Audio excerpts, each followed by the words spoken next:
유럽이 발칵 뒤집혔습니다. 세계 최고라 자부하던 독일과 미국의 대학병원들이 방법이 없다며 포기한 유럽 의료재단 이사장의 손녀딸. 모두가 안 된다고 했던 환자가 한국에서 단 12시간의 간이식 수술로 새 삶을 찾았기 때문입니다.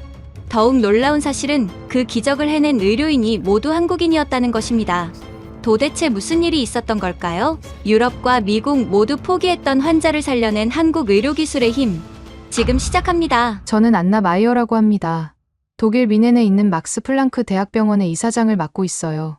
90년 넘게 유럽 최고 수준의 의료진들이 모여 있는 곳이죠. 이 병원에는 세계 각국에서 온 환자들이 마지막 희망을 품고 찾아옵니다. 다른 곳에서 치료가 불가능하다는 판정을 받고 온 분들이 대부분이에요. 그런 환자들을 보며 저는 늘 우리 병원이 얼마나 큰 책임을 지고 있는지 느꼈습니다. 그런데 이번엔 그 환자가 바로 제 손녀였어요. 그런 제가 지금 이 이야기를 들려드리는 이유는 정말 믿기 어려운 일이 일어났기 때문입니다. 제 손녀 리나의 이야기입니다. 리나는 올해 17살이에요. 평범한 고등학생이었는데 갑자기 찾아온 병마가 우리 가족을 절망의 구렁텅이로 밀어넣었습니다. 간부전이었어요. 처음엔 단순한 피로 증상이었습니다.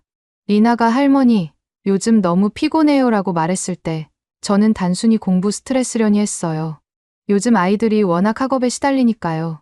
그런데 며칠 지나니까 눈 흰자위가 노랗게 변하더라고요. 식욕도 떨어지고 메스꺼움을 호소하기 시작했습니다. 리나야, 병원에 가보자. 제가 말했을 때 리나는 고개를 저었어요. 괜찮아요. 할머니, 시험 때문에 스트레스 받은 것 같아요. 하지만 할머니의 직감이라는 게 있잖아요. 뭔가 심상치 않다는 생각이 들어서 반강제로 리나를 저희 병원으로 데려갔습니다. 검사 결과를 받아보고 정말 충격을 받았어요. 간 수치가 정상의 10배가 넘었습니다. 빌리루빈 수치는 20배, 알부민은 절반도 안 되는 수준이었어요. 이사장님, 정말 죄송합니다. 저희 병원 최고의 간담체외과 전문의인 슈미트 교수가 고개를 숙였어요. 그 교수는 제가 이사장이 되기 전부터 이 병원에서 근무한 베테랑이었습니다. 수많은 어려운 수술을 성공시킨 실력자죠. 리나 양의 상태가 너무 심각합니다. 이미 말기 간경변 상태로 진행됐고 간이식 외에는 방법이 없습니다. 그 말을 듣는 순간 머리가 하얗게 변했어요.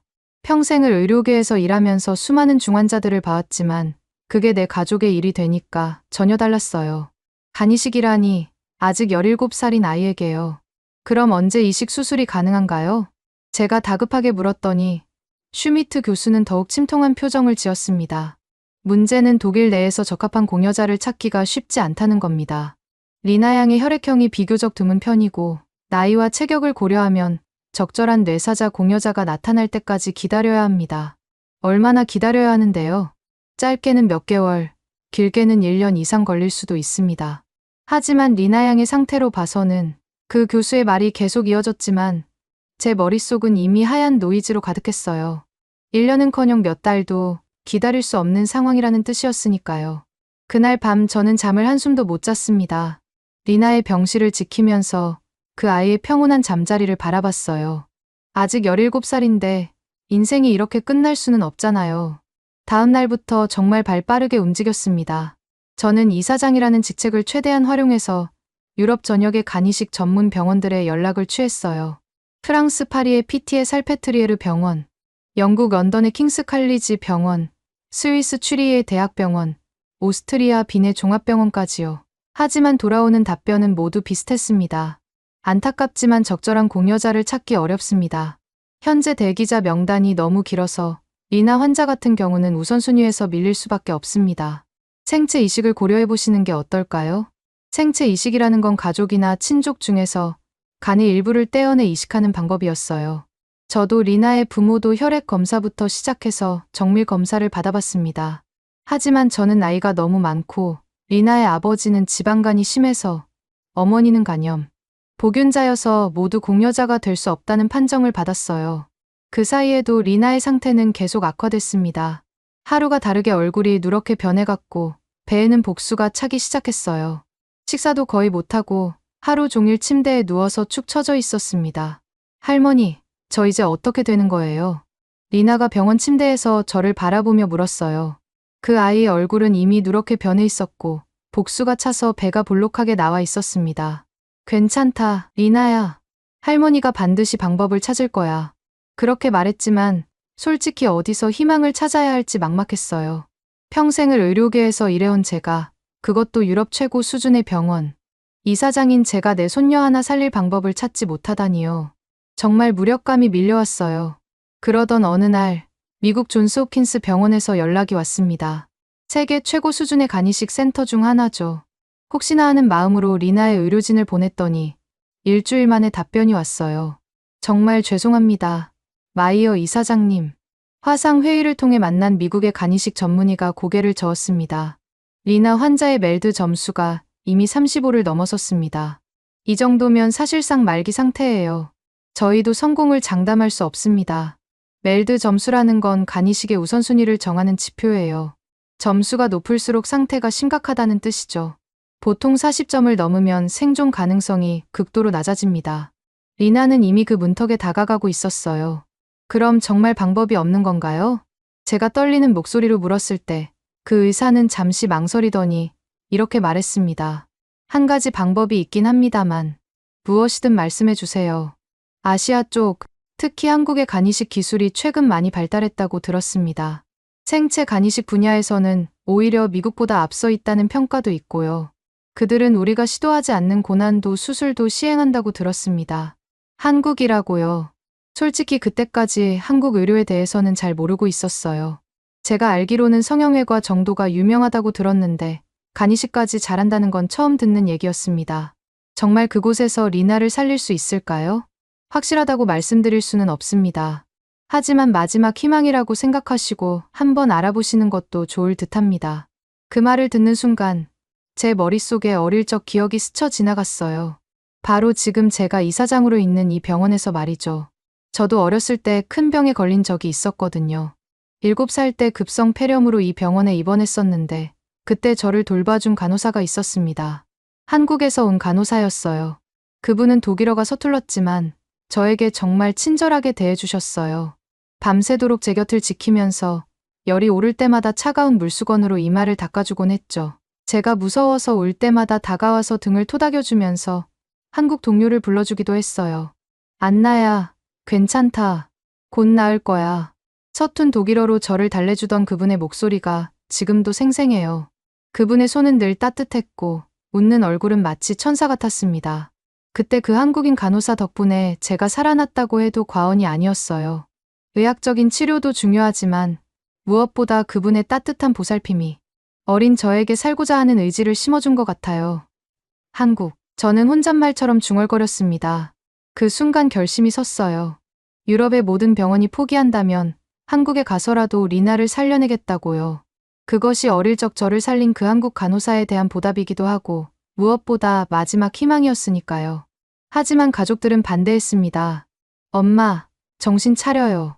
유럽 최고의 병원들도 어렵다는데 한국이 뭘 할 수 있겠어요? 리나의 아버지가 펄쩍 뛰었어요. 그래도 저는 마음을 바꾸지 않았습니다. 이미 갈 곳이 없었거든요. 한국행을 결심한 다음 날, 리나의 상태가 급격히 악화됐습니다. 새벽 4시쯤 병원에서 급한 전화가 왔어요. 이사장님, 지금 당장 오셔야겠습니다. 리나 양이 의식을 잃었습니다. 급하게 병원으로 달려가니까 리나가 중환자실로 옮겨진 상태였어요. 온몸이 노랗게 변하고 배는 복수 때문에 임신부처럼 부풀어 있었습니다. 혈압도 떨어지고 간성 혼수 증상까지 나타나기 시작했다고 하더라고요. 이사장님, 이제 정말 시간이 얼마 남지 않았습니다. 슈미트 교수가 심각한 표정으로 말했어요. 빨라야 2, 3일 안에 간이식을 받지 못하면. 더는 말을 잇지 못했지만 그 의미는 충분히 알 수 있었습니다. 그때부터 정말 미친 듯이 한국 쪽에 연락을 취했어요. 먼저 독일 주재 한국 영사관에 전화를 걸었습니다. 안녕하세요. 저는 막스 플랑크 대학병원 이사장 안나 마이어입니다. 급한 의료 상담이 필요한데요. 영사관 직원은 친절하게 대응해 주었어요. 한국의 간이식 전문 병원이라면 서울의 세브란스 병원을 추천드립니다. 아시아 최고 수준의 간이식 센터로 유명합니다. 세브란스 병원이요. 그 이름을 듣는 순간 뭔가 운명적인 느낌이 들었어요. 바로 그 병원 국제진료센터에 전화를 걸었습니다. 다행히 독일어를 할 수 있는 직원이 있더라고요. 안녕하세요. 저는 독일에서 온 안나 마이어라고 합니다. 제 손녀가 말기 간부전 상태인데 간이식이 가능할까요? 네. 환자분의 의료 기록을 보내주시면 저희 간이식팀에서 검토해 보겠습니다. 그날 밤 새벽까지 리나의 모든 의료 기록을 정리해서 보냈어요. 혈액 검사 결과, 영상 촬영 자료, 지금까지의 치료 경과까지 빠짐없이요. 이틀 후에 답변이 왔습니다. 화상 회의를 통해 만난 한국 의사는 박준서 교수라고 했어요. 안녕하세요. 마이어 이사장님. 저는 세브란스 병원 간담최과 박준서입니다. 박준서 교수는 독일어를 유창하게 구사했어요. 놀랍게도 독일에서 유학까지 했다고 하더라고요. 리나 환자의 의료 기록을 검토해봤습니다. 상태가 매우 심각하긴 하지만 생체 간이식으로 충분히 치료 가능합니다. 정말인가요? 네. 저희는 지난해에만 생체 간이식을 300건 넘게 시행했습니다. 성공률은 93%예요. 리나 환자 같은 경우도 여러 번 경험했습니다. 300건이요. 독일 전체에서 1년에 시행하는 생체 간이식이 100건도 안 되는데 한 병원에서 300건이라니요. 하지만 문제가 하나 있습니다. 박준서 교수가 말을 이었어요. 리나 환자의 상태가 너무 급박합니다. 가능한 한 빨리 한국에 오셔야 할 것 같아요. 얼마나 빨리요? 2, 3일 안에 오시는 게 좋겠습니다. 그 말을 듣고 바로 결심했어요. 내일 당장 한국으로 가자고요. 하지만 문제가 있었습니다. 리나의 상태로는 일반 여객기를 탈 수 없다는 거였어요. 의료진이 동반해야 하고 산소 공급 장치나 응급 의료 장비도 필요했거든요. 의료 전용기를 임대해야겠습니다. 저는 병원 사무국장에게 지시했어요. 이사장님, 독일에서 한국까지 의료 전용기 비용이 20만 유로는 들 겁니다. 상관없어요. 당장 준비하세요. 가족들은 여전히 반대했습니다. 엄마, 제발 정신 차려요. 리나가 저 상태로 12시간 비행을 견딜 수 있을까요? 하지만 저는 흔들리지 않았어요. 여기서 기다리면 확실히 죽는데 가면 살 가능성이라도 있잖아요. 이틀 후 드디어 한국행 의료 전용기에 올랐습니다. 리나는 의식이 거의 없는 상태였고 독일 의료진 둘이 동반했어요. 저와 리나의 부모까지 해서 총 6명이 비행기에 탔습니다. 비행 시간은 정말 길게 느껴졌어요. 11시간 동안 리나의 상태를 지켜보면서 정말 불안했습니다. 중간에 혈압이 떨어져서 응급처치를 해야 했을 때는 정말 심장이 멎는 줄 알았어요. 할머니, 우리 정말 제대로 된 선택을 한 건가요? 리나의 어머니가 울면서 물었어요. 믿어보자. 다른 선택지가 없잖아. 저는 그렇게 대답했지만 솔직히 마음 한구석에서는 저도 불안했어요. 드디어 인천공항에 착륙했습니다. 한국 시간으로 오후 2시쯤이었어요. 그런데 정말 놀라운 일이 벌어졌습니다. 비행기가 활주로에 멈추자마자 벌써 앰뷸런스와 의료진이 대기하고 있는 거예요. 어떻게 이렇게 빨라요? 저는 깜짝 놀라서 물었습니다. 저희가 미리 연락을 받고 준비하고 있었습니다. 공항 응급의료팀 직원이 유창한 영어로 대답했어요. 시계를 보니까 비행기가 멈춘 지 정확히 5분 만에 리나가 앰뷸런스로 옮겨졌어요. 독일에서는 아무리 응급 상황이라도 최소 30분은 걸리는데 여기서는 5분이요. 우와, 정말 체계적이네요. 동반한 독일 의료진도 감탄했어요. 앰뷸런스 안에서 한국 응급의학과 의사가 리나를 진찰했습니다. 혈압이 많이 떨어졌네요. 지금 바로 수액 처치하겠습니다. 그 의사의 손놀림이 정말 빨랐어요. 순식간에 정맥 주사를 놓고 산소 공급량을 조절하더라고요. 세브란스 병원까지 얼마나 걸려요? 제가 물었더니 앰뷸런스 기사가 답했어요. 지금 시간 되면 40분 정도 걸릴 겁니다. 그런데 정말 신기한 게 앰뷸런스가 출발하자마자 도로의 모든 차들이 길을 비켜주는 거예요. 사이렌 소리에 즉시 반응해서 갓길로 피하더라고요. 한국 사람들이 정말 질서의식이 좋네요. 독일에서 온 의료진이 또 감탄했습니다. 앰뷸런스 안에서 한국 의사는 계속 리나의 상태를 체크했어요. 혈압이 조금씩 안정되고 있습니다. 잘 버텨주고 있어요. 그 말을 들으니까 조금 안심이 됐어요. 드디어 세브란스 병원에 도착했습니다. 병원 응급실 입구에는 또 다른 의료진이 대기하고 있었어요. 정말 완벽한 릴레이였습니다. 안나 마이어 이사장님이시죠? 한 의사가 다가오더라고요.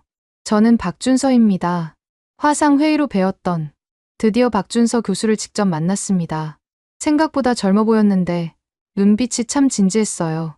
리나의 상태는 어떤가요? 제가 다급하게 물었습니다. 지금 즉시 정밀 검사를 해봐야겠지만 다행히 비행 중에 더 악화되지는 않은 것 같습니다. 박준서 교수가 리나를 살펴보는 모습을 보니까 정말 전문가다 싶었어요. 빠르고 정확하게 진찰을 하더라고요. 우선 중환자실로 옮기겠습니다. 오늘 밤에 정밀 검사를 다 마치고 내일 아침에 구체적인 치료 계획을 상의하죠. 그때까지만 해도 저는 박준서 교수가 누구인지 전혀 몰랐어요. 그냥 한국의 유능한 의사 정도로만 생각했죠. 하지만 그날 밤 정말 놀라운 사실을 알게 됩니다. 리나가 중환자실에서 안정을 취하고 있을 때 박준서 교수가 저를 별실로 불렀어요. 이사장님, 혹시 60년 전에 독일에 계셨나요? 네, 그때는 어린 아이였지만요. 그때 막스 플랑크 대학병원에 입원한 적이 있으시죠? 어떻게 그걸 아세요? 저는 깜짝 놀랐습니다. 제 어머니가 그때 그 병원에서 간호사로 일했거든요. 박준서 교수가 조심스럽게 말했어요. 어머니가 늘 얘기하시던 독일 아이가 있었는데 혹시 그 아이가 그 순간 정말 온몸에 전율이 흘렀어요. 세상에, 이럴 수가 있나요? 어린 시절 저를 살린 그 한국 간호사의 아들이 지금 제 손녀를 살리려고 하고 있다니요. 그 순간 정말 온몸에 전율이 흘렀어요. 세상에, 이럴 수가 있나요? 교수님의 어머님이 정말 그때 그 간호사세요? 저는 떨리는 목소리로 물었습니다. 박준서 교수가 고개를 끄덕였어요. 네, 저희 어머니 성함이 이순자예요. 1965년에 독일로 가셨고 70년까지 그곳에서 간호사로 일하셨습니다. 이순자 간호사님. 그 이름을 듣는 순간 어린 시절의 기억이 물밀듯 밀려왔어요. 맞아요. 이순자 간호사님이었어요. 저는 눈물이 핑 돌면서 말했습니다. 그분이 저를 살려주셨어요. 박준서 교수도 놀란 표정을 지었어요. 어머니가 늘 말씀하시던 그 독일 아이가 정말 이사장님이셨군요. 그때부터 저는 어린 시절 이야기를 쏟아내기 시작했어요. 1968년, 제가 7살 때였습니다. 갑자기 고열이 나면서 심한 기침을 하기 시작했어요. 병원에 입원했는데 급성 폐렴이라는 진단을 받았습니다. 그때만 해도 항생제가 지금처럼 발달하지 않았어서 정말 위험한 상황이었어요. 하루 종일 열이 40도를 넘나들었고 숨쉬기도 힘들었습니다. 부모님은 매일 밤 제 곁에서 울고 있었고 의사들도 걱정스러운 표정을 지었어요. 상태가 좋지 않습니다. 고비를 넘겨야 할 것 같아요. 그런 절망적인 상황에서 저를 돌봐준 분이 바로 이순자 간호사님이었어요. 그분은 다른 간호사들보다 더 자주 제 병실에 오셨어요. 밤새도록 제 열을 재고 차가운 물수건으로 이마를 닦아주셨죠. 안나야, 괜찮아. 언니가 여기 있어. 서툰 독일어로 저를 달래주시는 목소리가 얼마나 따뜻했는지 몰라요. 특히 제가 밤에 무서워할 때마다 그분은 제 손을 꼭 잡아주셨어요. 그리고 한국 동요를 불러주시곤 했습니다. 가사는 알아들을 수 없었지만 그 멜로디가 정말 아름다웠어요.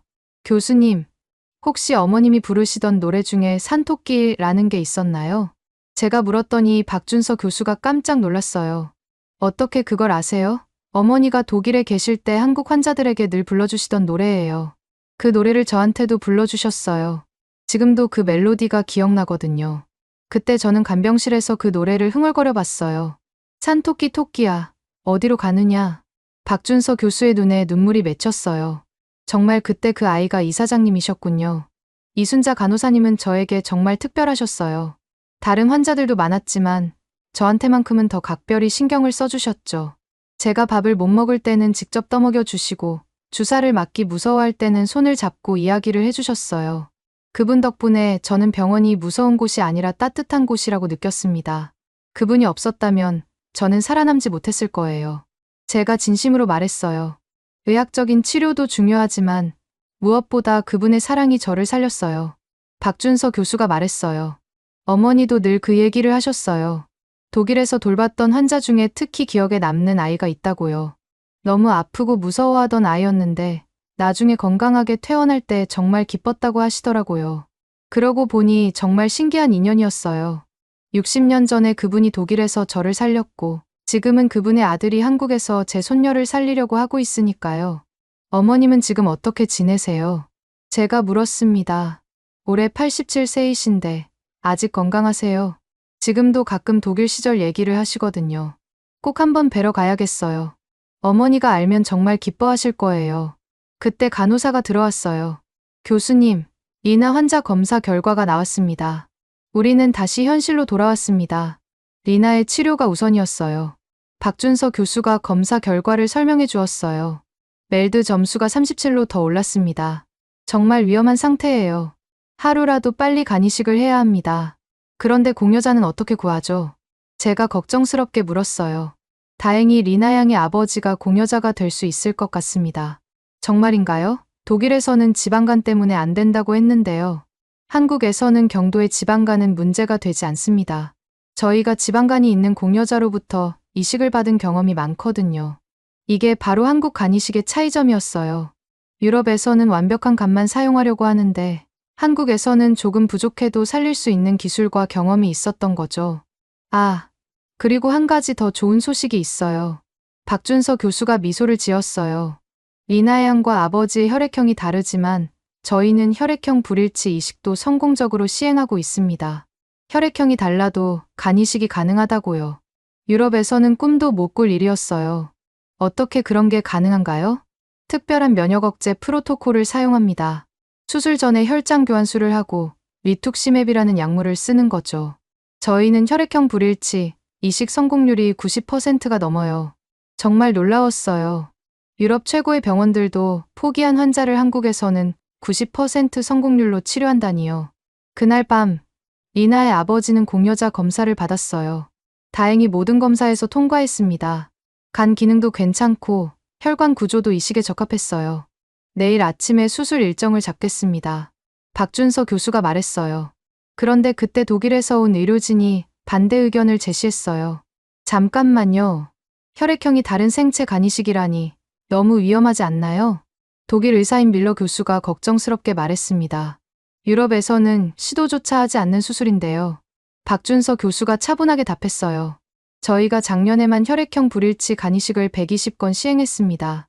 성공률은 92%예요. 120건이요? 밀러 교수가 깜짝 놀랐어요. 독일 전체에서 1년에 그 정도 건수도 안 나오는데요. 한국은 생체 간이식 건수가 세계에서 가장 많습니다. 경험이 다르거든요. 그 말을 듣고 저는 확신했어요. 여기서라면 정말 리나를 살릴 수 있을 거라고요. 교수님, 수술 일정을 잡아주세요. 제가 단호하게 말했어요. 박준서 교수가 고개를 끄덕였습니다. 그럼 내일 오전 7시에 수술을 시작하겠습니다. 그날 밤 저는 이순자 간호사님을 생각했어요. 60년 전에 그분이 저에게 해준 말이 떠올랐습니다. 안나야, 괜찮아. 곧 나을 거야. 이제는 그분의 아들이 제 손녀에게 같은 희망을 주고 있었어요. 정말 신기한 인연이었습니다. 운명이라는 게 정말 있는 것 같아요. 어린 시절 제게 생명을 선물한 그 한국 간호사의 아들이 이제 제 손녀의 생명을 구하려고 하고 있으니까요. 그날 밤은 정말 길었어요. 리나의 상태는 시시각각 악화되고 있었고 독일에서 온 의료진은 계속 반대 의견을 제시했습니다. 다음 날 아침 일찍 병원 회의실에서 모든 의료진이 모였어요. 한국 의사들과 독일 의사들, 그리고 저와 리나의 부모까지요. 밀러 교수가 먼저 입을 열었습니다. 이사장님, 다시 한번 신중하게 생각해 보시기 바랍니다. 혈액형이 다른 생체 간이식은 정말 위험해요. 어떤 위험이 있는 건가요? 제가 물었어요. 우선 거부 반응이 심하게 일어날 수 있습니다. 혈액형이 다르면 항체가 이식된 간을 공격하거든요. 슈미트 교수도 거들었어요. 유럽에서는 혈액형 불일치 간이식 성공률이 60%도 안 됩니다. 너무 위험한 도박이에요. 그때 박준서 교수가 차분하게 말했어요. 잠시만요. 정확한 데이터를 보여드릴게요. 박준서 교수가 노트북을 켜더니 화면을 보여주었어요. 거기에는 세브란스 병원의 간이식 통계가 나와 있었습니다. 저희 병원에서 지난 10년간 시행한 혈액형 불일치 간이식 결과입니다. 화면에 나타난 숫자들이 정말 놀라웠어요. 총 1200건의 혈액형 불일치 간이식을 시행했고 성공률이 93.7%였습니다. 1200건이요? 밀러 교수가 깜짝 놀랐어요. 네, 저희는 혈액형 불일치 간이식 분야에서 세계 최고 수준입니다. 박준서 교수가 계속 설명했어요. 특히 소아 환자의 경우 성공률이 더 높습니다. 95%가 넘어요. 슈미트 교수가 의심스럽다는 표정을 지었어요. 그 데이터가 정말 믿을 만한 건가요? 그때 다른 한국 의사가 나섰어요. 간이식센터 소장인 김철수 교수였습니다. 저희 데이터는 국제의학 저널에도 발표됐습니다. 란셋, 네이처 메디신 같은 권위 있는 저널에요. 김철수 교수가 태블릿을 꺼내서 논문들을 보여주었어요. 정말로 세계 최고 수준의 의학 저널에 한국의 간이식 연구 결과들이 실려 있었습니다. 이거 봐주세요. 김철수 교수가 한 논문을 가리켰어요. 작년에 란셋에 발표된 연구인데 전 세계 간이식 센터 중에서 생체, 간이식 건수가 가장 많은 곳이 바로 한국입니다. 정말 놀라운 내용이었어요. 한국 전체에서 연간 생체 간이식 건수가 1,500건이 넘는다는 거였어요. 미국이나 유럽 전체보다 많은 수치였습니다. 왜 한국에서만 이렇게 많은 생체 간이식이 가능한 거죠? 리나의 아버지가 궁금해하며 물었어요. 박준서 교수가 답했어요. 여러 가지 이유가 있습니다. 우선 한국은 가족 중심의 문화여서 가족 간 장기 기증이 활발해요. 그리고 뇌사자 기증이 적어서 생체 간이식 기술이 더 발달했죠. 김철수 교수가 덧붙였어요. 무엇보다 저희는 혈액형 불일치, 이식을 위한 특별한 프로토콜을 개발했습니다. 리툭시맵, 혈장 교환술, 면역글로불린 치료를 조합한 거죠. 그 설명을 듣고 있던 독일 의료진도 점점 관심을 보이기 시작했어요. 구체적으로 어떤 방법인가요? 밀러 교수가 물었습니다. 박준서 교수가 자세히 설명해 주었어요. 수술 전에 환자의 혈액에서 항체를 제거하는 혈장 교환술을 시행합니다. 그리고 리툭시맵이라는 약물로 비세포를 억제해서 새로운 항체 생성을 막는 거죠. 수술 후에는 어떻게 관리하나요? 강력한 면역 억제제와 함께 면역글로불린을 투여합니다. 그리고 정기적으로 항체 수치를 모니터링하면서 치료를 조절해요. 정말 체계적이었어요. 유럽에서는 시도조차 하지 않는 것들을 한국에서는 표준 치료로 시행하고 있었던 거예요. 그때 저는 결정적인 질문을 했어요. 교수님, 리나와 같은 상태의 환자를 지금까지 몇 명이나 치료하셨나요? 박준서 교수가 잠시 생각하더니 답했어요. 정확히 같은 상태라면 제가 직접 집도한 것만 37건입니다. 37건이요? 밀러 교수가 또 놀랐어요. 네, 멜드 점수 30 이상이 혈액형 불일치, 소아 간이식이요. 성공률은 94.6%였습니다. 이 정도면 정말 전문가 중에 전문가였어요. 독일에서는 평생 한두 건도 보기 힘든 케이스를 박준서 교수는 37번이나 성공시킨 거였으니까요. 슈미트 교수가 마지막으로 물었어요. 그래도 합병증 위험은 있지 않나요? 김철수 교수가 답했어요. 물론 위험이 전혀 없다고 할 수는 없습니다. 하지만 저희는 합병증 발생률을 최소화하는 시스템을 갖추고 있어요. 어떤 시스템인가요? 우선 다학제 팀이 있습니다. 간이식외과, 소아과, 마취과, 중환자의학과, 감염내과, 영상의학과가 모두 협력해요. 박준서 교수가 계속 설명했어요. 수술 후에는 24시간 전담 간호사가 배치되고 실시간으로 모든 수치를 모니터링합니다. 조금이라도 이상이 생기면 즉시 대응할 수 있어요. 정말 완벽한 시스템이었어요. 그때 간호사가 들어와서 급하게 말했어요. 교수님, 리나 환자 상태가 다시 악화됐습니다.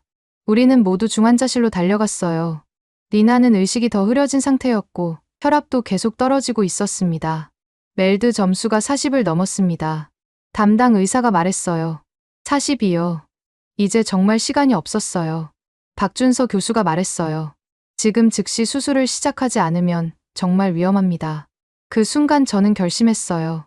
더 이상 망설일 시간이 없었거든요. 교수님, 수술해 주세요. 제가 단호하게 말했어요.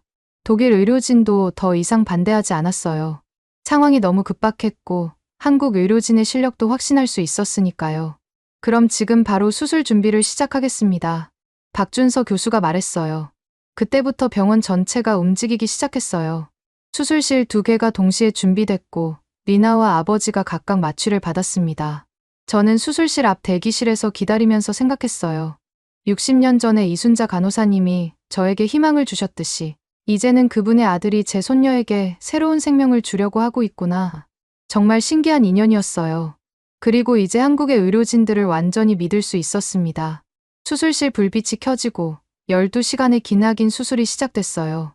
수술실 불빛이 켜지고 12시간의 기나긴 수술이 시작됐어요. 오전 7시 정각에 박준서 교수가 수술실로 들어갔습니다. 리나와 아버지가 각각 다른 수술실에서 동시에 마취를 받았어요. 한쪽에서는 아버지의 간 일부를 떼어내는 수술이, 다른 쪽에서는 리나의 병든 간을 제거하고 새 간을 이식하는 수술이 진행될 예정이었습니다. 저는 수술실 앞 대기실에서 초조하게 기다렸어요. 독일에서 온 밀러 교수와 슈미트 교수도 함께 있었죠. 이사장님, 정말 괜찮을까요? 리나의 어머니가 불안해하며 물었어요. 믿어봅시다. 다른 선택이 없잖아요. 저는 그렇게 말했지만 솔직히 마음속으로는 저도 떨렸어요. 1시간이 지났을 때 수술실에서 간호사가 나왔어요. 가족분들, 수술이 순조롭게 진행되고 있습니다. 첫 번째 소식이었어요. 공여자인 아버지의 간 절제 수술이 잘 진행되고 있다는 내용이었습니다. 2시간째 또 다른 간호사가 나왔어요. 리나 환자의 간 제거 수술도 순조롭게 진행 중입니다. 3시간째에는 마취과 의사가 직접 나왔어요. 두 환자 모두 마취 상태가 안정적입니다. 혈압과 심박수도 정상 범위예요. 그렇게 1시간마다 수술 진행 상황을 알려주더라고요. 정말 체계적이었어요. 5시간이 지났을 때 드디어 중요한 소식이 들려왔어요. 공여자 수술이 성공적으로 완료됐습니다. 이제 간을 옮겨서 리나 환자에게 이식하겠습니다. 그 순간 정말 안도의 한숨이 나왔어요. 첫 번째 관문을 넘은 거였으니까요. 6시간째부터는 정말 중요한 시간이었어요. 리나의 몸에 새로운 간을 연결하는 수술이 시작된 거죠. 그때 김철수 교수가 대기실에 나왔어요. 가족분들, 지금 가장 중요한 단계입니다. 혈관 연결 수술을 진행하고 있어요. 얼마나 더 걸릴까요? 제가 물었어요. 최소 4-5시간은 더 걸릴 것 같습니다. 혈관 연결이 가장 정밀한 작업이거든요. 정말 기나긴 시간이었어요. 8시간째 긴급 상황이 발생했습니다. 갑자기 수술실이 분주해지더니 여러 의료진이 뛰어다니기 시작했어요. 무슨 일인가요? 저는 불안해서 간호사에게 물었어요. 잠시만 기다려주세요. 곧 의사 선생님이 설명드릴 거예요. 10분 후 김철수 교수가 나왔어요. 얼굴에 땀이 맺혀 있었습니다. 일시적으로 출혈이 있었습니다. 하지만 지금은 완전히 조절됐어요. 출혈이요? 리나의 아버지가 걱정스럽게 물었어요. 간이식 수술에서 드물지 않은 일입니다. 박준서 교수가 신속하게 처리했어요. 정말 가슴이 철렁했어요. 하지만 한국 의료진을 믿기로 했죠.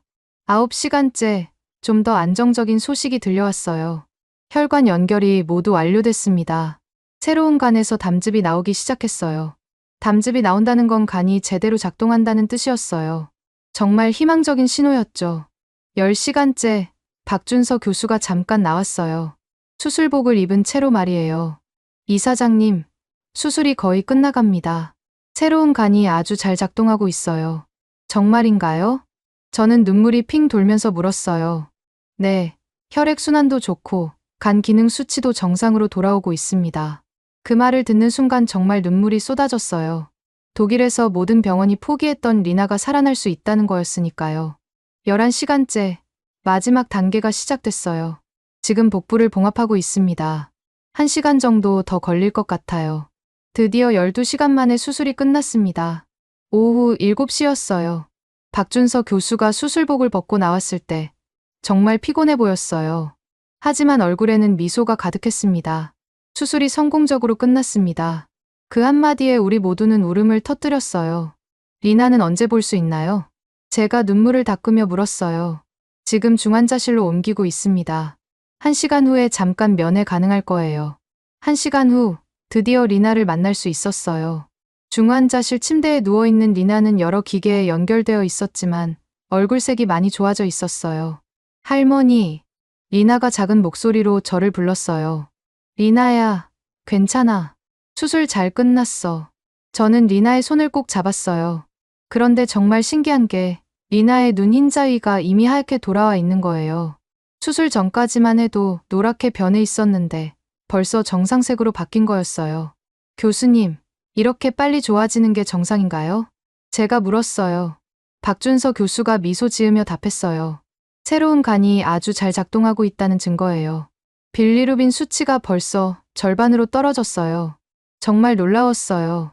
독일에서는 상상도 못할 일이었거든요. 하지만 진짜 중요한 건 앞으로 이틀이었어요. 지금부터 48시간이 가장 중요합니다. 김철수 교수가 말했어요. 이 기간 동안 거부 반응이나 합병증이 생기지 않으면 완전히 성공한 거예요. 그때부터 정말 치밀한 관리가 시작됐어요. 리나의 침대 옆에는 항상 전담 간호사가 있었고 1시간마다 혈액 검사를 했어요. 수술 후 6시간째 첫 번째 검사 결과가 나왔어요. 간 수치가 계속 좋아지고 있습니다. 담당 의사가 기쁜 목소리로 말했어요.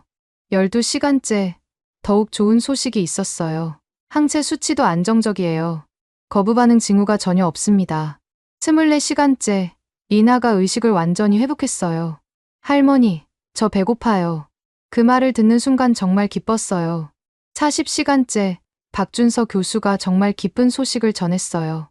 모든 수치가 정상 범위로 돌아왔습니다. 수술이 완전히 성공했어요.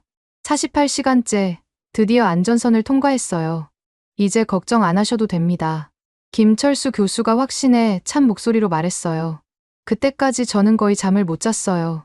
리나 곁에서 계속 지키고 있었거든요. 하지만 전혀 피곤하지 않았어요. 손녀가 살아났다는 기쁨으로 가득했으니까요. 독일에서 온 의료진도 완전히 놀란 표정이었어요. 정말 믿을 수 없어요. 밀러 교수가 감탄하며 말했어요. 이런 케이스는 유럽에서는 절대 불가능했을 겁니다. 슈미트 교수도 고개를 끄덕였어요. 한국의 간이식 기술이 이 정도 수준인 줄 몰랐습니다. 저도 정말 감격했어요. 유럽 최고의 병원들이 모두 포기한 리나를 한국에서 살려낸 거니까요. 그리고 무엇보다 감사한 건 이 모든 게 이순자 간호사님의 아들 손으로 이루어졌다는 거였어요.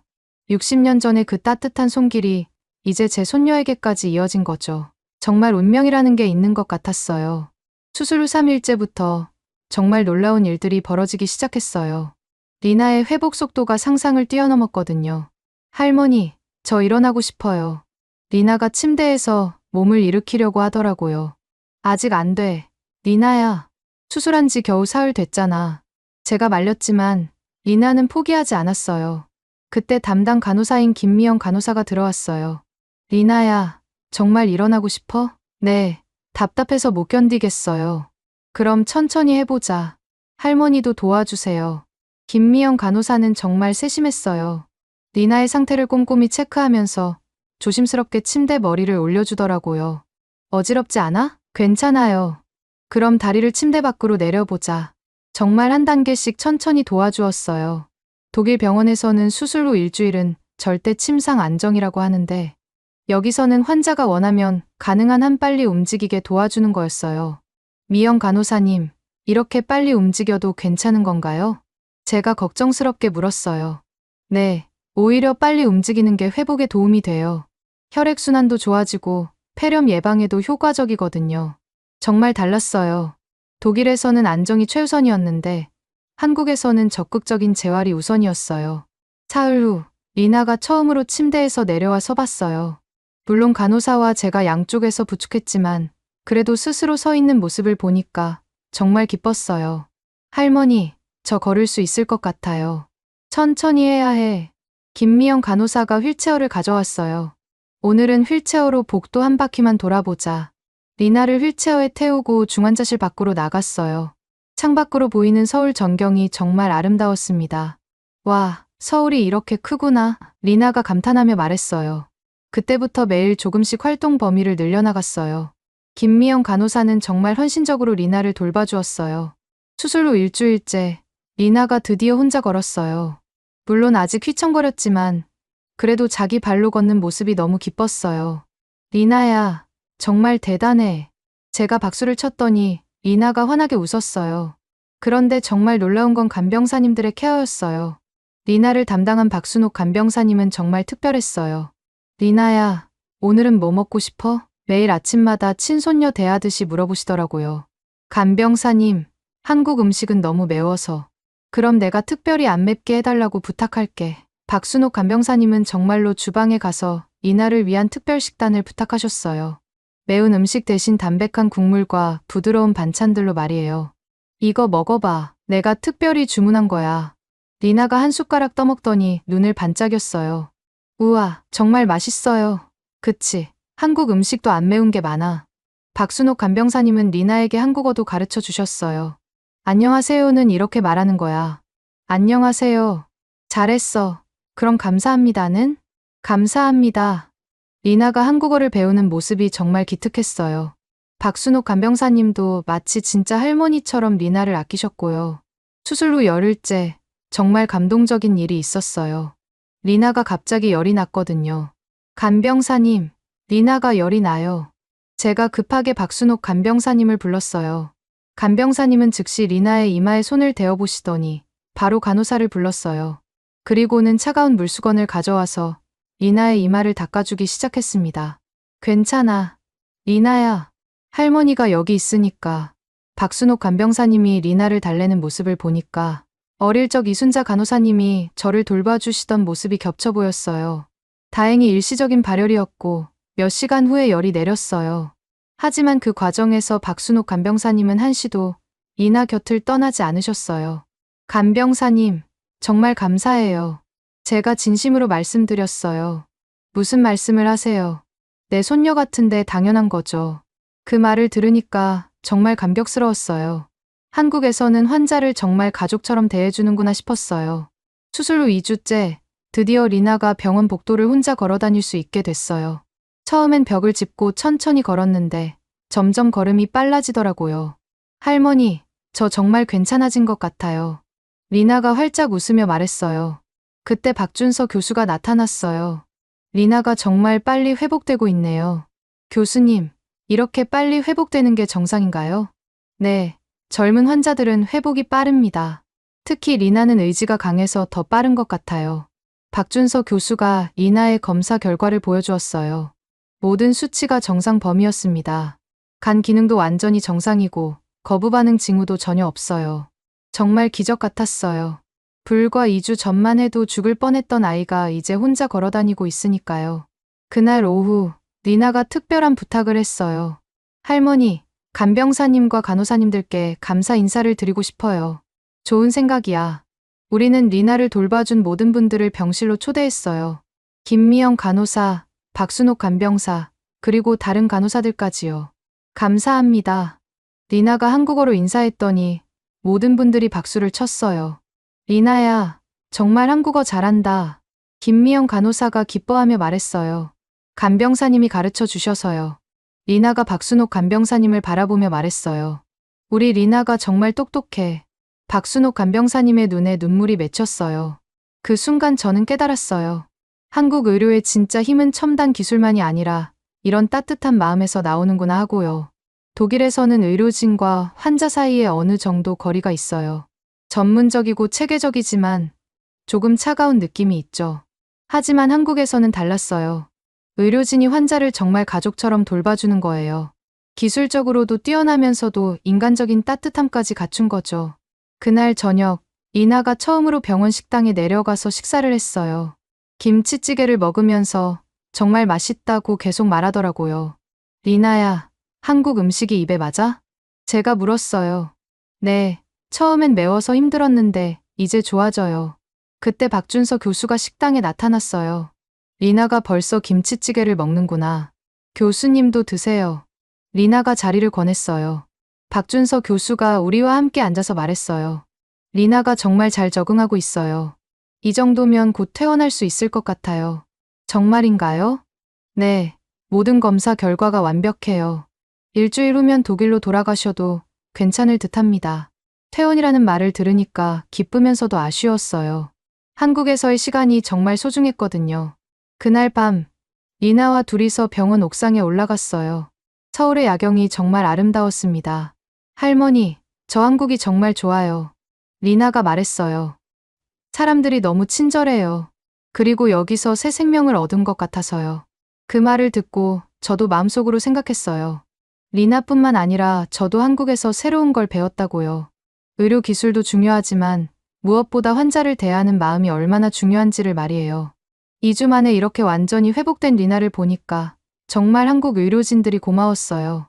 그리고 60년 전 저를 살린 이순자 간호사님의 따뜻함이 지금도 이어지고 있다는 걸 느꼈습니다. 퇴원을 일주일 앞둔 어느 날 정말 특별한 일이 벌어졌어요. 박준서 교수가 병실에 들어오더니 이렇게 말했어요. 이사장님, 어머니가 이사장님을 꼭 뵙고 싶어 하세요. 정말요? 저는 가슴이 두근거렸어요.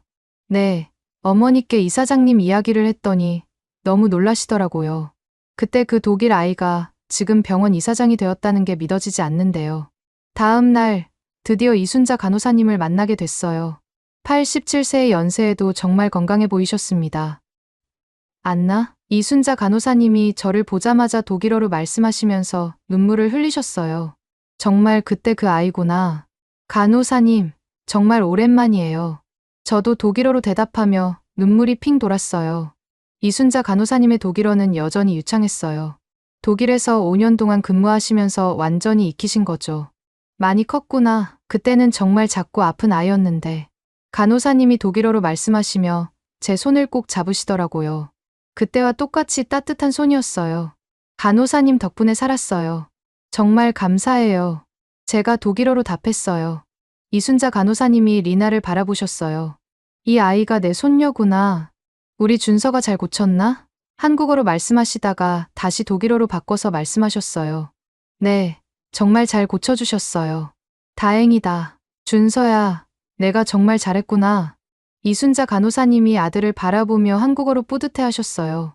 박준서 교수가 놀란 표정을 지었어요. 어머니, 독일어를 아직도 이렇게 잘하시는구나. 독일에서 5년 살았는데 잊어버릴 리가 있나. 특히 안나 같은 환자들과 독일어로 이야기했던 기억들이 생생해. 이순자 간호사님이 독일어와 한국어를 섞어가며 말씀하셨어요. 그날 우리는 병원 카페에서 오랫동안 이야기했어요. 이순자 간호사님이 독일에서 겪으셨던 이야기들을 독일어로 들려주셨거든요. 그때 참 힘들었어. 처음엔 말도 잘 안 통하고 고향 생각도 많이 나고. 하지만 독일어를 배우면서 점점 나아졌지. 간호사님이 독일어로 말씀하셨어요. 그런데도 저를 그렇게 잘 돌봐주셨잖아요. 아픈 아이를 보면 저절로 마음이 가더라고. 특히 안나는 너무 무서워해서 독일어로 계속 달래줘야 했어. 그때 이야기를 들으니까 정말 감격스러웠어요. 이순자 간호사님이 서툰 독일어가 아니라 정말 유창한 독일어로 저를 돌봐주셨던 거였어요. 간호사님, 그때 불러주신 노래 기억나세요? 산토끼. 아, 그거? 독일 아이들한테 한국 노래를 불러줬더니 좋아하더라고. 너 그것까지 기억하는구나. 이순자 간호사님이 독일어로 깜짝 놀라셨어요. 지금도 흥얼거릴 수 있어요. 그럼 같이 불러볼까? 그렇게 우리는 병원 카페에서 산토끼를 함께 불렀어요. 리나도 박수를 치면서 들었고요. 할머니, 정말 신기해요. 간호사님이 독일어를 이렇게 잘하시다니. 리나가 감탄하며 말했어요. 그때 독일에서 일하려면 독일어를 잘해야 했거든. 환자들과 소통해야 하니까. 이순자 간호사님이 리나에게 설명해 주셨어요. 정말 신기한 인연이지. 할머니가 어릴 때 아프셨는데 이제 할머니가 되어서 손녀를 데리고 왔구나.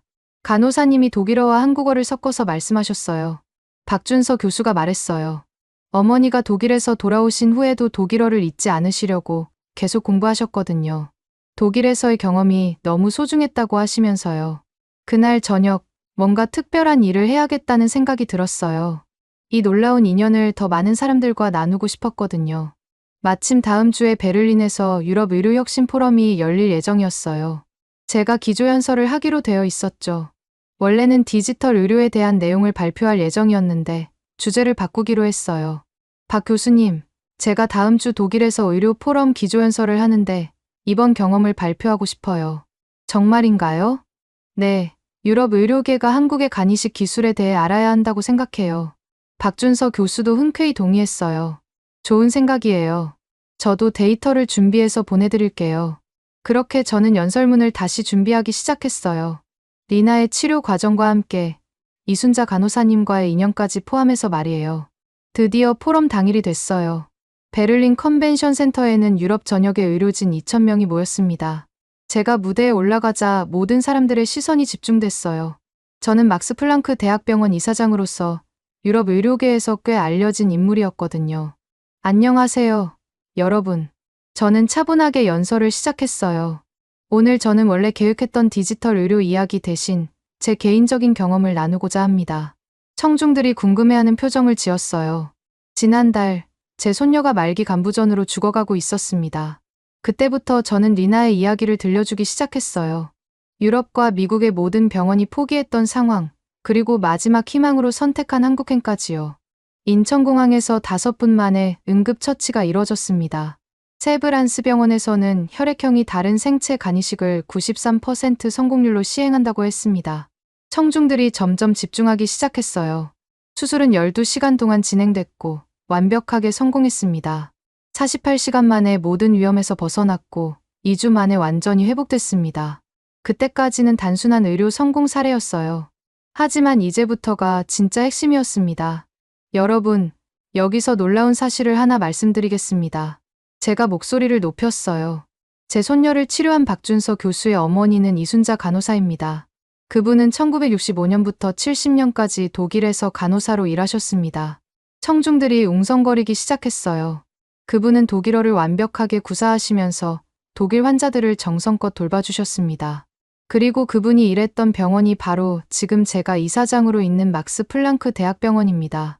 더 큰 웅성거림이 일어났어요.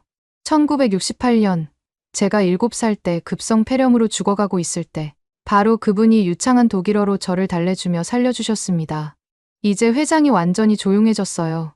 60년 전에 한국 간호사가 독일에서 독일 아이를 살렸고, 60년 후에 그분의 아들이 한국에서 그 아이의 손녀를 살린 겁니다. 그 순간 회장에서 탄성이 터져 나왔어요. 여러분, 이것이 바로 의료의 진짜 의미입니다. 제가 감정을 담아 말했어요. 국경을 넘나드는 사랑과 헌신, 그리고 끊어지지 않는 인연 말입니다. 청중들이 박수를 치기 시작했어요. 한국의 의료 기술은 이미 유럽을 앞서고 있습니다. 생체 간이식 분야에서는 세계 최고 수준이에요. 하지만 무엇보다 중요한 것은 환자를 대하는 그들의 마음입니다. 저는 한국 의료진들의 따뜻함에 대해서도 이야기했어요. 김미영 간호사와 박순옥 간병사의 헌신적인 케어까지요. 제 손녀는 단순히 의학적 치료만 받은 게 아닙니다. 진정한 사랑을 받았어요. 박수 소리가 점점 커졌어요. 저는 오늘 이 자리에서 제안합니다. 유럽과 한국 간의 의료 협력을 대폭 확대해야 합니다. 특히 간이식 분야에서 한국으로부터 배워야 할 것이 많습니다. 그때 한 독일 의사가 손을 들었어요. 이사장님, 정말 놀라운 이야기입니다. 하지만 구체적으로 어떤 협력을 제안하시는 건가요? 우선 유럽 의료진들이 한국에서 연수할 수 있는 프로그램을 만들어야 합니다. 그리고 한국의 의료진을 유럽에 초청해서 기술 전수를 받아야 해요. 다른 의사가 또 질문했어요. 비용 문제는 어떻게 해결하시겠습니까? 제가 개인적으로 기금을 조성하겠습니다. 제가 단호하게 말했어요. 연간 500만 유로를 출연해서 유럽 한국 의료 협력 재단을 설립하겠습니다. 회장이 웅성거렸어요. 500만 유로는 정말 큰 돈이었거든요. 이것이 바로 이순자 간호사님께 대한 저의 보답입니다. 그분이 제게 준 생명을 이제 더 많은 사람들과 나누고 싶습니다. 그 순간 회장에서 기립박수가 터져 나왔어요. 2,000명의 의료진이 모두 일어나서 박수를 쳤습니다. 연설이 끝난 후 수많은 의료진들이 저에게 다가왔어요. 모두 한국과의 협력에 큰 관심을 보였습니다. 이사장님, 정말 감동적인 이야기였습니다. 스위스의 간이식 전문의가 말했어요. 저희 병원도 한국과 협력하고 싶습니다. 프랑스 의사도 거들었어요. 한국의 간이식 기술을 직접 보고 싶어요. 그날 저녁, 호텔에서 리나와 통화했어요. 할머니, 연설 잘하셨어요? 응, 정말 잘 됐어. 많은 사람들이 관심을 보이더라. 이제 더 많은 환자들이 도움받을 수 있겠네요. 리나의 말을 듣고 정말 뿌듯했어요.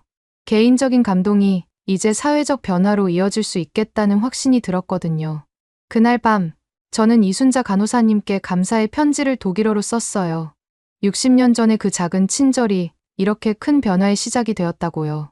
베를린에서의 기조연설 이후 정말 놀라운 변화가 일어나기 시작했어요. 포럼이 끝나고 일주일도 안 되어서 제 사무실로 연락이 쏟아졌습니다. 독일, 프랑스, 스위스, 오스트리아의 주요 병원들에서 모두 한국과의 협력을 문의했거든요. 이사장님, 프랑스 파리 대학병원에서 연락이 왔습니다. 간이식 협력 프로그램에 참여하고 싶다고 하네요. 비서가 흥분된 목소리로 보고했어요. 스위스 취리 대학병원에서도 연락했습니다. 하루에 10통이 넘는 전화가 걸려왔어요. 모두 한국의 간이식 기술을 배우고 싶어 했습니다. 그때 박준서 교수에게서도 연락이 왔어요. 이사장님, 한국에서도 반응이 뜨겁습니다. 이사장님의 연설 영상이 한국 의료계에 큰 화제가 되고 있어요. 정말인가요? 네. 보건복지부에서도 유럽과의 의료 협력 확대에 큰 관심을 보이고 있습니다. 이렇게 되면 정말로 구체적인 계획을 세워야 했어요. 저는 바로 유럽 한국 의료 협력 재단 설립 작업에 착수했습니다. 먼저 독일 정부와 한국 정부의 승인을 받아야 했어요. 다행히 양국 모두 적극적으로 지원해 주었습니다. 이런 민간 차원의 의료 협력은 처음입니다. 독일 보건부 담당자가 말했어요. 정말 의미 있는 일이라고 생각합니다. 한국 정부도 마찬가지였어요.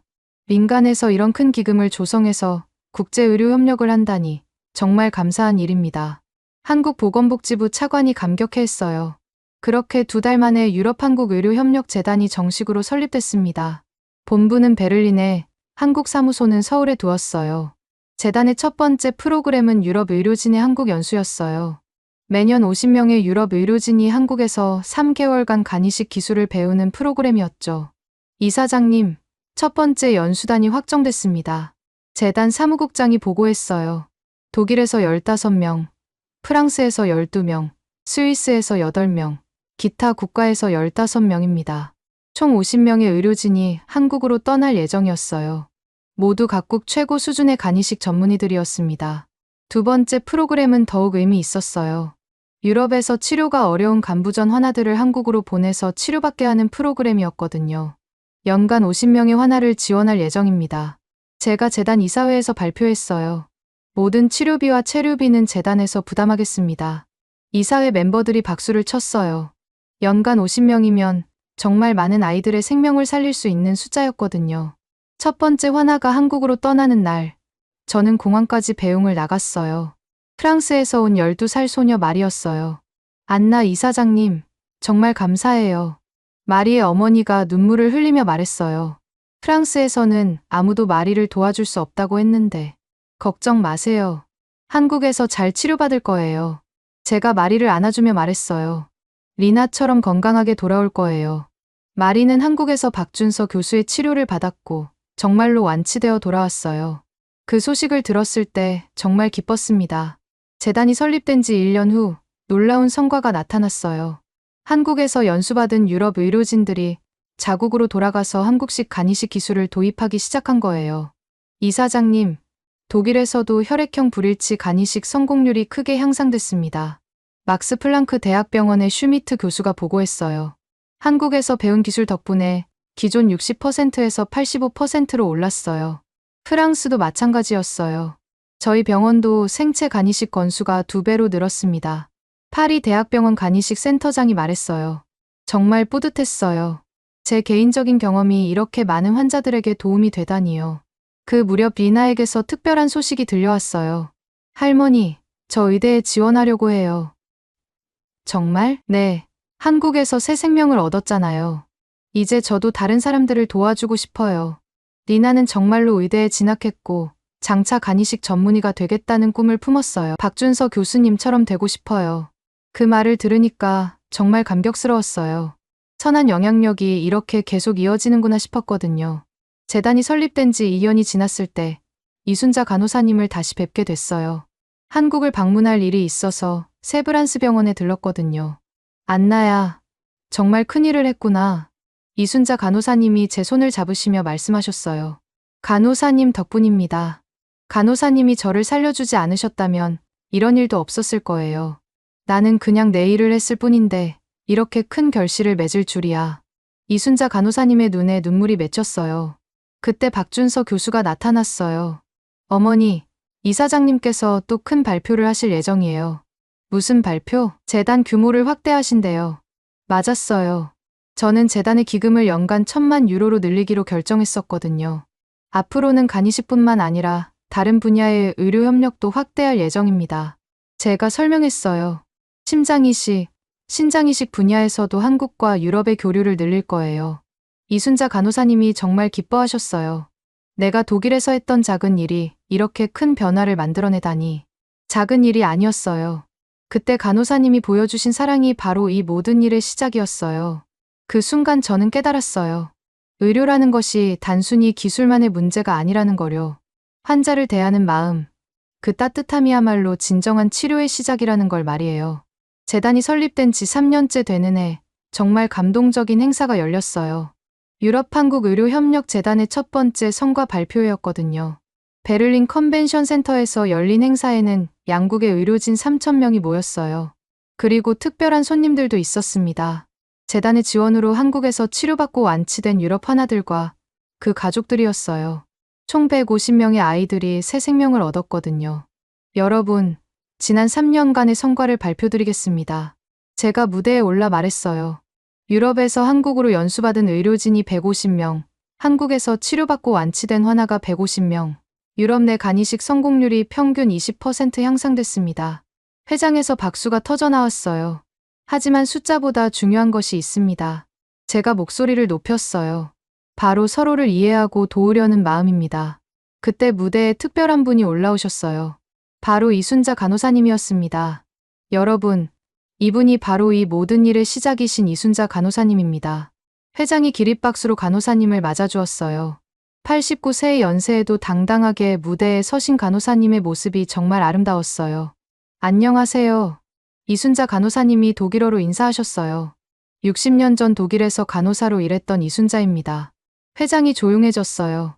그때 제가 돌봤던 작은 독일 아이가 지금 이렇게 큰 일을 하고 있습니다. 간호사님이 저를 바라보며 말씀하셨어요. 정말 자랑스럽고 감사합니다. 제가 더 감사합니다. 제가 무대로 다가가서 간호사님을 안아드렸어요. 간호사님이 보여주신 사랑이 이 모든 일을 가능하게 했어요. 그 순간 회장에 있던 모든 사람들이 일어나서 박수를 쳤습니다. 정말 감동적인 장면이었어요.